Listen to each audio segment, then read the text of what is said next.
If that is so correct, High Court, Honorable High Court of Kerala might have rejected or might have, stayed our order. That didn't happen.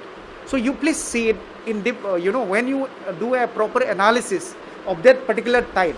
Yes, we got feedback from various stakeholders, but we have to see what Home Ministry guideline is. We cannot simply shut down for livelihood activities. Like that time I told you, fish collection boats, like local fishermen, they catch fish. But buyers will come from the mainland. They have to come with these fish collection boats. That time fish collection boats were not allowed to operate.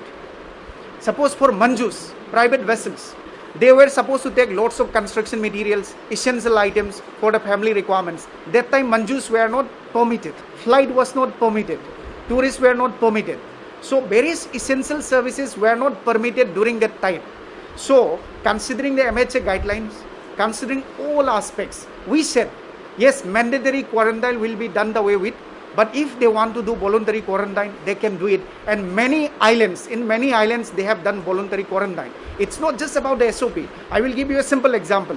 In Minicoy Island, which is the southernmost island, the first case came up only in the last week of February, almost after 2 months of revision of SOP. Once we revised, initially they were not happy. But once we start implementation, people were very happy with that. They are very confident. Now if you see also, COVID appropriate behavior, surprisingly, almost everyone is following and they are disciplined. So it's not that we took, unilateral decision and we just implemented it. Everyone was involved. That's why when few people, they wanted to fight against the administration, they went to the High Court. Honorable High Court didn't entertain, rejected their petition. So we went ahead with the SOP.